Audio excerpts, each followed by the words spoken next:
Sebelum saya memasuki penjelasan, saya ingin menampilkan petunjuk umum dari UTS. Pembelajaran berpusat pada murid, pendekatan pendidikan yang menempatkan murid sebagai subjek utama, fokus pada kebutuhan, minat, dan kemampuan individu.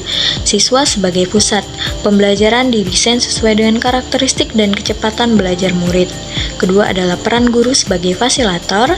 Yang ketiga adalah pembelajaran aktif dan kolaboratif. Yang terakhir adalah pengembangan mandiri dan kreativitas. Prinsip dasar pengembangan kurikulum yaitu yang pertama relevansi sesuai kebutuhan perkembangan murid, konteks sehari-hari, lingkungan sosial dan budaya.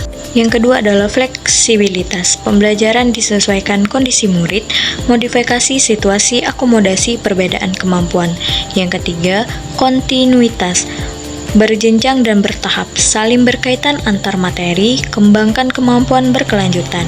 Yang terakhir adalah efisiensi dan efektivitas, pemanfaatan waktu, media, tenaga, biaya, mencapai tujuan yang ditetapkan atau observasi, diskusi, dan menggambar. Selanjutnya, kerangka UBD. Di sini saya mengambil mata pelajaran seni rupa, materi, observasi hewan dan tanaman kelas 1.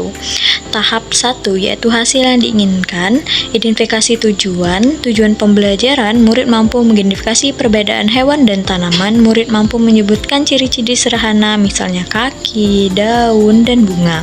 Murid mampu menggambar hewan dan tanaman hasil observasi. Pemahaman bermakna, hewan dan tanaman adalah makhluk hidup di sekitar kita. Setiap makhluk hidup memiliki karakteristik visual yang unik. Kemudian ada tahap kedua, bukti penilaian atau asesmen autentik. Bukti evaluasi, asesmen kinerja, keaktifan saat observasi, partisipasi diskusi, dan kerjasama. Kemudian ada produk. Produk di sini adalah LKPD menempel kapas dan origami. Kemudian LKPD membedakan hewan atau tanaman, gambar dari hasil observasi. Indikator penilaian yaitu yang pertama adalah pemahaman, kedua keterampilan, ketiga kreativitas, keempat adalah partisipasi.